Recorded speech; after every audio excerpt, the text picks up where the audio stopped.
हमारे इस YouTube channel के सेगमेंट फास्ट न्यूज में आप तमाम का इस्तकबाल है। इस वीडियो में आप देख सकते हैं कम मिनटों में बहुत ज्यादा खबरें। तो आइए शुरू करते हैं वीडियो को और देखते हैं आज की ताजा तरीन खबरें।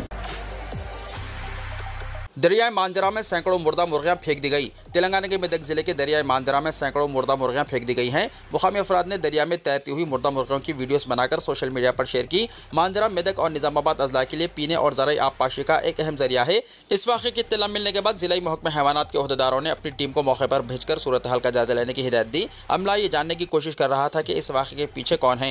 मुकामी अफराद ने हुक्काम को बताया कि उन्होंने पीर की रात तक वहाँ कोई मुर्गियाँ नहीं देखी थी। तहकीक़ात के बाद हुक्काम इस नतीजे पर पहुँचे कि मुर्गियों को सुबह के अव्वलीन सातों में दरिया में फेंका गया। तेलंगाना असेंबली में आज भट्टी विक्रमार्का बजट पेश करेंगे। तेलंगाना कानून साज असेंबली में आज 19 मार्च को मालियाती साल 2025-26 का बजट पेश किया जाएगा। डिप्टी चीफ मिनिस्टर भट्टी विक्रमार्का, जो वजीर फाइनेंस भी है, 11:45 पर असेंबली में बजट पेश करेंगे। क़ब्ल सुबह 9:30 बजे काबीना का इजलास चीफ मिनिस्टर रेवंत रेड्डी की सदारत में मुनक्किद होगा, जिसमें रियासती बजट को मंजूरी दी जाएगी। तेलंगाना में कांग्रेस बरसर इख्तियार आने के बाद से रेवंत रेड्डी हुकूमत का ये दूसरा बजट है। हुकूमत ने इंतखाबात से पहले आवाम से किए गए वादों की तकमील पर तवज्जो मरकूज की है। बताया जाता है कि 6 जमानतों की तकमील को तरजीह देते हुए बजट तैयार किया गया है। बजट में हुकूमत की बात नई स्कीमात के ऐलान का भी इम्कान है। रियासत की मुआशी सूरत हाल के पेश नज़र फलाही और तरक्याती स्कीमात के लिए बजट की मंजूरी से मुताल्लिक फैसलों पर अपोजिशन और आवाम की नजरें हैं। बताया जाता है कि बजट 3,10,000 करोड़ रुपए पर मुश्तमिल रहेगा। चीफ मिनिस्टर रेवंत रेड्डी ने हुकूमत की तरजीहात को बजट में शामिल करने की हिदायत दी थी। इसी दौरान कायद अपोजिशन के चंद्रशेखर राव की बजट की पेशकशी के मौके पर असेंबली इजलास में शिरकत का इम्कान है। केसीआर बजट तकरीर के मौके पर ऐवान में मौजूद रहेंगे। गुज़िश्ता साल भी केसीआर ने बजट की पेशकशी के मौके पर इजलास में शिरकत की थी। तेलंगाना में BC तबक़ात को 42% तहफ़्फ़ुज़ात, कांग्रेस का तारीखी कारनामा। तेलंगाना प्रदेश कांग्रेस कमेटी के सदर और रुकन कानून साज कौंसिल महेश कुमार गौड़ ने कहा कि राहुल गांधी ने भारत जोड़ो यात्रा करके मुल्क की सूरत हाल का जायजा लिया। यात्रा के अख्ताम पर उन्होंने जिसकी जितनी आबादी उसकी इतनी हिस्सेदारी का नारा दिया, जिस पर मुल्क में सबसे पहले तेलंगाना में अमलावरी हुई है। चीफ मिनिस्टर का रेड्डी तबक़े से ताल्लुक़ रखने के बावजूद उन्होंने राहुल गांधी के ख्वाबों को शर्मिंदा ताबीर के लिए BC तबक़े की मरदमशुमारी करवाई। इन पर भी बहुत ज़्यादा दबाव था। बावजूद इसके उन्होंने पसमानदा तबक़ात की फलाह और बहबूद को मद्देनजर रखकर BC सर्वे कराया, जिसका आज दस्तावेजी सबूत मौजूद है। अब हर कोई ये कह सकता है कि BC तबक़ात में किस तबक़े की कितनी आबादी है। अब तक सिर्फ अंदाजे के तौर पर आबादी का तस्करा किया जाता था, लेकिन कांग्रेस हुकूमत ने आबादी के दस्तावेजी सबूत पेश किए हैं। मुकामी इदारों, तालीमी और मुलाजिमतों में BC तबक़ात को 42% तहफ़्फ़ुज़ात फराहम करने का तेलंगाना हुकूमत ने तारीखी फैसला किया है, जिसके लिए वो चीफ मिनिस्टर रेवंत रेड्डी से इज़हार तशक्कुर करते हैं। पसमानदा तबक़ात को 42% तहफ़्फ़ुज़ात के लिए राहुल गांधी मुबारकबाद के मुस्तहिक़, रेवंत रेड्डी ने कहा। चीफ मिनिस्टर रेवंत रेड्डी ने पसमानदा तबक़ात को तालीम और रोज़गार के अलावा मदाली से मुकामी में 42% तहफ़्फ़ुज़ात की फरहमी से मुताल्लिक़ बिल की मंजूरी को कांग्रेस क़ायद राहुल गांधी का कारनामा करार दिया। बिल की मंजूरी पर मुबारकबादी के लिए मुलाकात करने वाले कांग्रेस क़ायदीन से चीफ मिनिस्टर ने अपील की कि वो पहले राहुल गांधी को मुबारकबाद पेश करें। उन्होंने कहा कि बिल की मंजूरी के लिए मुझे मुबारकबाद देने के बजाय समाजी इंसाफ का नज़रिया पेश करने वाले राहुल गांधी को मुबारकबाद दी जाए, जिन्होंने भारत जोड़ो यात्रा के दौरान तबक़ाती सर्वे का फैसला किया था। चीफ मिनिस्टर ने कहा कि राहुल गांधी के नजरिए की तकमील करते हुए अवामी हुकूमत में तबक़ाती सर्वे मुकम्मल किया गया, जिसके जरिए पसमानदा तबक़ात की हकीकी आबादी का इल्म हुआ है। उन्होंने कहा कि पसमानदा तबक़ात को इंसाफ फराहम करने के लिए मुल्क में 50% तहफ़्फ़ुज़ात के हद को ख़त्म करने की ज़रूरत है। चीफ मिनिस्टर ने कहा कि रियासत में हर साल 4 फरवरी को यौम समाजी इंसाफ के तौर पर मनाया जाएगा, क्योंकि उसी दिन असेंबली में BC तहफ़्फ़ुज़ात के हक़ में करारदाद मंजूर की गई थी। हमारी हुकूमत ने तेलंगाना में रिजर्वेशन में इजाफे का वादा पूरा किया, राहुल गांधी ने कहा। राहुल गांधी ने कहा कि इनकी पार्टी की हुकूमत ने तेलंगाना में दिगर पसमानदा तबक़ात के लिए रिजर्वेशन की हद 50% को उबूर करके तारीखी काम कर दिया है। मिस्टर गांधी ने कहा कि कांग्रेस हुकूमत ने तेलंगाना में OBC रिजर्वेशन में इजाफा करने के अपने वादे को पूरा कर दिया। रियासत में साइंसी तरीके से हुई ज़ात पात पर पाबंदी, मरदमशुमारी से मिली OBC की असल तादाद को कबूल किया गया और तालीम, मुलाजिमत और सियासत में इनकी मसावी शिरकत को यकीनी बनाने के लिए असेंबली में 42% रिजर्वेशन का बिल पास किया गया है।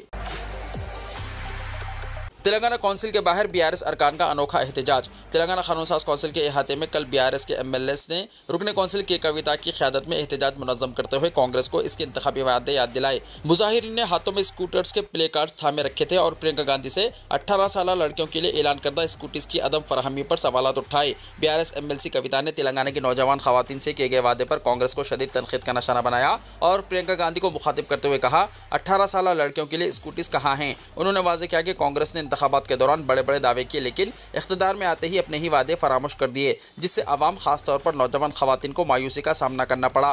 BRS अरकान ने कांग्रेस हुकूमत को आड़े हाथों लेते हुए इस पर तेलंगाना की बेटियों के साथ धोखाधड़ी का इल्जाम आयद किया। MLC कविता ने कहा कि कांग्रेस को अपने झूठे वादों के जरिए अवाम को गुमराह करने की सियासत तर्क करनी चाहिए और फौरन अपने इंतखाबी वादे पूरे करने चाहिए। एसएससी एग्जाम्स का जुमे से आगाज। एसएससी के एग्जाम्स 21 मार्च से 4 अप्रैल मुनक्किद किए जाएंगे, जिसके लिए रियासत भर में 2650 इम्तिहानी मराकिज़ कायम किए गए हैं। एग्जाम के औकात 9:30 बजे दिन तक 12:30 बजे दोपहर है, जबकि ज़बान अव्वल यानी कॉम्पोजिट कोर्स के औकात 9:30 बजे दिन तक 12:50 दोपहर होंगे। साइंस मजमून के 2 हिस्से पार्ट 1 फिजिकल साइंस और पार्ट 2 बायोलॉजिकल साइंस के औकात 9:30 बजे दिन तक 11 बजे दिन होंगे। ये एग्जाम्स 2 अलहदा दिन मुनक्किद किए जाएंगे। जुमला 5,09,403 तलबा यानी 2,58,895 तलबा और 2,50,508 तालिबात एग्जाम्स में शिरकत करेंगे। हॉल टिकट्स पहले ही मुतल्लिका डिस्ट्रिक्ट एजुकेशन ऑफिसर्स के जरिए स्कूल्स को भेज दिए गए हैं। मुतल्लिका हेडमास्टर के जरिए तलबा हॉल टिकट्स हासिल कर सकते हैं। हॉल टिकट वेबसाइट www.bsc.telangana.gov.in से 7 मार्च से हासिल करने की सहूलत फराहम की गई है। पॉलीसेट 2025 का शेड्यूल जारी। 19 अप्रैल फीस दाखिल करने की आखिरी तारीख।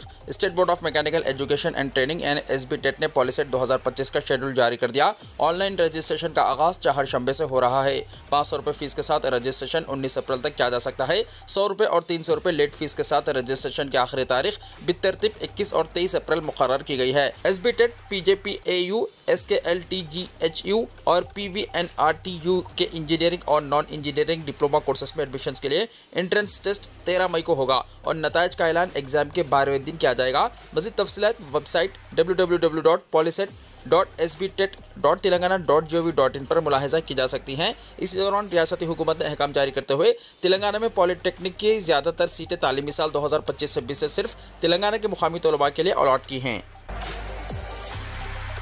उस्मानिया यूनिवर्सिटी डिग्री एग्जाम्स की तारीखों का हुआ ऐलान। उस्मानिया यूनिवर्सिटी ने तमाम डिग्री कोर्सेज के एग्जाम्स की तारीखों का ऐलान कर दिया है। कंट्रोलर ऑफ एग्जाम्स ने बताया कि BA, BCom, BSc, BSW, BBA regular, BBA business analytics, BBA retail operations, BBA logistics, BBA fashion management और BBA फैशन डिज़ाइन मैनेजमेंट के बशमूल दीगर कोर्सेज के चौथे और छठे सेमेस्टर के रेगुलर एग्जाम्स पहले, दूसरे, चौथे और छठे सेमेस्टर के बैकलॉग एग्जाम्स 8 अप्रैल से होंगे। तफसीलात के लिए वेबसाइट www.usmania.ac.in पर रुजू करने का मशवरा दिया गया है। फ्यूचर सिटी को आलमी मियार के शहर के तौर पर तरक्की दी जाएगी, वजीर IT तेलंगाना ने कहा। तेलंगाना के वजीर IT श्रीधर बाबू ने कहा कि आने वाले दिनों में हैदराबाद को एक मनसूबाबंद शहर के तौर पर तरक्की दी जाएगी। कानून साज कौंसिल में एक सवाल का जवाब देते हुए उन्होंने कहा कि शमशाबाद एयरपोर्ट और आउटर रिंग रोड के अतराफ तेजी से शहरी तरक्की हो रही है। हुकूमत ने पायदार तरक्की के निशाने के तहत फ्यूचर सिटी के नाम से एक खुसूसी शहर तामीर करने का मनसूबा तैयार किया है। उन्होंने मजीद कहा कि हैदराबाद, सिकंदराबाद और साबराबाद की तरह रंगारेड्डी जिले के 7 मंडलों में 56 रेवेन्यू देहातों के हदूद में 770 मुरब्बा किलोमीटर के रकबे पर इस फ्यूचर सिटी को आलमी मियार के शहर के तौर पर तरक्की दी जाएगी। इस मकसद के लिए फ्यूचर सिटी डेवलपमेंट अथॉरिटी कायम की गई है। ये शहर सनती तरक्की, रोजगार के मौके पैदा करने और मईशत को फरोग देने में मुआविन साबित होगा। हैदराबाद के शेखपेट डायमंड हिल्स में बड़े पैमाने पर चोरी की वारदात। हैदराबाद के फिल्म नगर पुलिस स्टेशन के हुदूद में वाक़ शेखपेट डायमंड हिल्स में एक मकान में बड़े पैमाने पर चोरी की वारदात पेश आई। अलमारी के ताले तोड़कर चोरों ने 34 तोले सोने के जेवरात, 4.5 लाख रुपए नकद रकम और 550 कैनेडियन डॉलर चोरी कर लिए। मुतासरीन ने बताया कि चोर CCTV कैमरों में अपनी शनाख्त छुपाने के लिए हार्ड डिस्क भी साथ ले गए। रमजान के महीने की वजह से मुतासरा शख्स मुजाहिद ने घर को ताला लगाकर अपने रिश्तेदारों के यहाँ गया था। वापस आने पर इसने यह वारदात देखी और पुलिस को इस बात की इत्तला दी। मुतासरा शख्स चंद दिन पहले ही ऑस्ट्रेलिया से वापस आया था। इस शिकायत के बाद पुलिस वहां पहुंची और क्लूज टीम के साथ शवाहिद इकट्ठा किए। पुलिस ने मामला दर्ज करके जांच शुरू कर दी है। तेलंगाना के नज़ला में 22 मार्च को गरज चमक के साथ बारिश। महकमा मौसमियात ने मंगल के रोज़ बताया कि तेलंगाना के जगत्याल, राजन्ना सिरसिल्ला, जयशंकर, भोपालपल्ली, महबूबाबाद, वरंगल, हनमकोंडा, जंगांव और सिद्दीपेट अजला में 22 मार्च को गरज चमक के साथ तूफानी बारिश होने का इम्कान है। रोज़ाना मौसमी रिपोर्ट के मुताबिक रियासत में 21 से 24 मार्च के दरमियान बास मुकामात पर हल्की से दरमियानी दर्जे की बारिश या गरज चमक के साथ बारिश का इम्कान है। अगले 3 दिनों के दौरान तेलंगाना के बास इलाकों में सुबह के वक्त कोहर छाने का भी इम्कान जाहिर किया गया। आइंदा 2 दिनों में ज़्यादा से ज़्यादा दर्जा हरारत में कोई बड़ी तब्दीली मुतवक्को नहीं है, तहम इसके बाद दर्जा हरारत में मामूली कमी आ सकती है। औरंगजेब के मकबरे को बुलडोज करने का वक्त, बीजेपी एमएलए राजा सिंह ने कहा। भारतीय जनता पार्टी यानी बीजेपी के गोशा महल के एमएलए टी राजा सिंह ने छत्रपति संभाजी नगर यानी साबिक़ औरंगाबाद के नाम से जाना जाता था, इसमें वाक़ मुग़ल बादशाह औरंगजेब के मकबरे के निज़ाम पर बात की। औरंगजेब का मकबरा हमारे मुल्क में क्यों मौजूद है, इसके पीछे क्या मकसद है। उन्होंने इतवार 16 मार्च को महाराष्ट्र के पुणे ज़िले में एक अवामी इज्तिमा में कहा। राजा सिंह ने हाल ही में रिलीज़ होने वाली हिंदी फिल्म चावा का हवाला दिया, जो छत्रपति शिवाजी महाराज के बड़े बेटे छत्रपति संभाजी महाराज की जिंदगी पर मुबन्नी है, जिन्हें तशद्दुद का नशारा बनाने से पहले तकरीबन 1 महीने तक कैद रखा गया था। राजा सिंह ने कहा, फिल्म छावा की बदौलत महाराष्ट्र का हर बच्चा जानता है कि छत्रपति संभाजी महाराज कौन थे और इन्हें औरंगजेब ने किस तरह तशद्दुद का निशाना बनाया। राजा सिंह ने कहा, औरंगजेब ने कई हिंदू मंदिरों को तबाह करने का हुक्म दिया और हिंदू बादशाहों के खिलाफ जंगें छेड़ दी थी।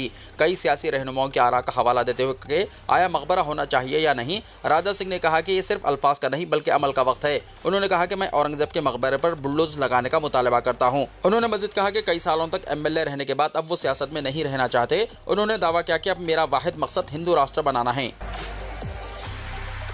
नागपुर के बास इलाकों में कर्फ्यू। महाराष्ट्र के नागपुर के महल इलाके में फिरकावाराना कशीदगी के बाद बास इलाकों में कर्फ्यू नाफिज कर दिया गया है।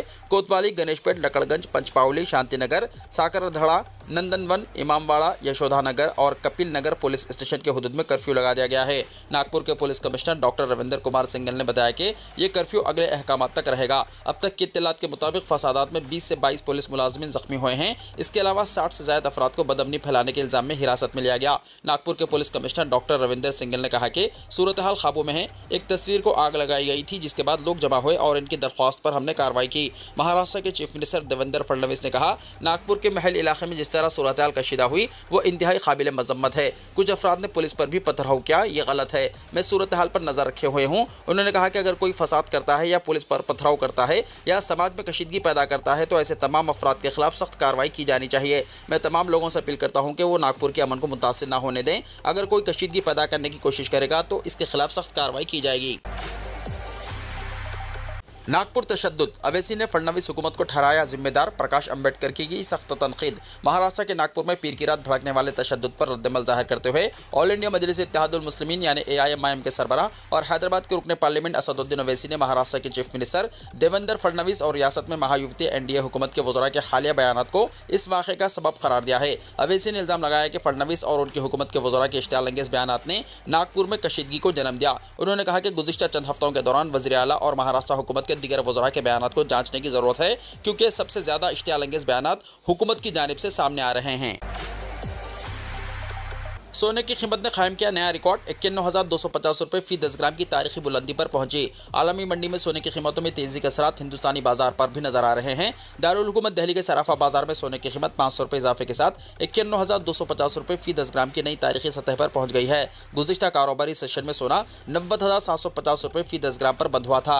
HDFC सिक्योरिटीज के सीनियर तज्जियाकार जेम्स सुमिल गांधी के मुताबिक अमेरिकी सदर डोनाल्ड ट्रंप की मुआशी पॉलिसियों, आलमी सतह पर जारी जोग्राफियाई कशीदगी और अमेरिकी मईशत में मुमकिन सुस्त रवि के खदशे की वजह से सरमायाकार सोने को महफूज सरमायाकारी के तौर पर देख रहे हैं। आलमी मार्केट में भी सोने की कीमत $3,028.49 फी औंस के रिकॉर्ड के सतह पर पहुंच गई है, जबकि कॉमेक्स गोल्ड फ्यूचर $3,037.26 फी औंस के नए बुलंद तरीन मुकाम पर है। दूसरी जानिब चांदी की कीमत 1,02,500 रुपये फी किलोग्राम पर मुस्तहकम रही, जो इसकी अब तक की बुलंद तरीन सतह है। तज्जियाकारों के मुताबिक मशरिकी वस्ता में कशीदगी और चीन की इजाफी मुआशी मुराद ने भी बेशकीमती धातुओं की तलब में इजाफा किया है। दिल और हड्डियों पर खराब असर पड़ सकता है, डिप्रेशन का खतरा है, सुनीता विलियम्स को तिब्बी मसाइल हो सकते हैं। अमेरिकी खलाई एजेंसी नासा के खलाबाज सुनीता विलियम्स और बिच विलमोर 9 महीने बाद जमीन पर वापस आ गए हैं। उन्होंने चारशंबे की सुबह स्पेस एक्स के ड्रैगन कैप्सूल पर फ्लोरिडा के साहिल पर कामयाब लैंडिंग की। उनका खलाई मिशन 5 जून 2024 को शुरू हुआ, जो सिर्फ 8 दिन के लिए था, लेकिन तकनीकी खराबी की वजह से वो 9 महीने तक खला में फंसे रहे। खला में इतना लंबा वक्त गुजारना उनकी सेहत पर गहरा असर डाल सकता है। सबसे ज्यादा परेशान कुन चीज हड्डियों और मसल्स का कमजोर होना है। ISS पर सवार खलाई मुसाफिर माइक्रोग्रेविटी में तैरते हैं, जो इनके जिस्मों को नुकसान पहुंचाता है। जमीन पर हमारे जिस्मों को हमेशा कशिश से शक्ल के खिलाफ काम करना पड़ता है, जो हमारे पट्ठों और हड्डियों को मुसलसल वर्जिश फराहम करता है। लेकिन खला में इस मुजाहिमत के बगैर पट्ठों की ताकत और हड्डियों की कसाफत में कमी आती है, क्योंकि जिस्म को अपने वजन को सहारा देने की जरूरत नहीं होती। खलाबाज हर महीने अपनी हड्डियों का 1% तक खो सकते हैं, खासतौर पर कमर, कूल्हे और रान की हड्डियों में। इससे जमीन पर वापस आने के बाद हड्डियों के टूटने का खतरा बढ़ जाता है। इसको कम करने के लिए खलाबाज ISS में सख्त वर्जिश करते हैं। खला में मुसाफिर 1-2 इंच लंबे हो सकते हैं, क्योंकि इनकी रीढ़ की हड्डी लंबी हो जाती है, ताहम ये बुलंदी जमीन पर वापस आने के बाद खत्म हो जाती है। खला में तैरते हुए मुसाफिरों के पैरों पर ज्यादा दबाव नहीं होता, जो इनके पैरों के रास्ते में आने वाली सख्त तहों को नरम कर देता है। इसकी वजह से इनके पैरों की जिल्द हुस्सास हो जाती है, जैसे कि नौज़ादा बच्चे के पांव की जिल्द। इस अमल को ठीक करने के लिए खलाबाजों को अपने पट्ठों और जिल्द को आहिस्ता आहिस्ता मजबूत बनाने के लिए बहाली से गुजरना पड़ता है। ज्यादा देर तक ISS में रहने से खलाबाज के दिल पर भी असर पड़ता है। गजा पर इसराइल की बमबारी, 300 से ज्यादा फलस्तीनी शहीद। इसराइल और हमास के दरमियान जंगबंदी बिलाखिर टूट गई। ये जंगबंदी 2 महीने तक जारी रही, लेकिन मंगल की सुबह इसराइल ने गजा की पट्टी पर अचानक हमला कर दिया। गजा हुकूमत की मीडिया ऑफिस के मुताबिक इस हमले में 330 से ज्यादा अफराद जाँ बहक हो गए। यह हमला अचानक नहीं हुआ, इसराइल ने इस बारे में अमेरिका को पहले ही आगाह कर दिया था।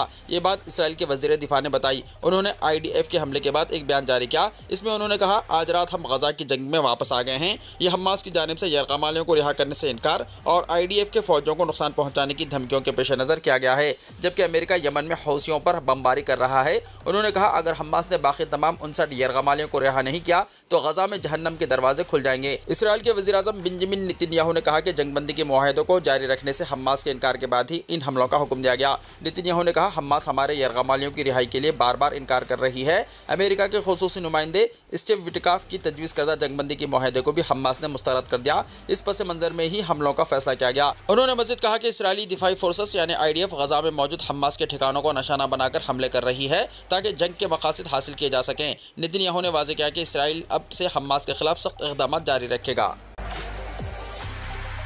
वीडियो को लाइक शेयर कीजिए और हमारे इस YouTube चैनल को सब्सक्राइब करते हुए इसके बेल आइकॉन को भी प्रेस कर लीजिए ताकि ऐसी ही ताज़ा तरीन खबरें आइंदा भी आपको मिलती रहें।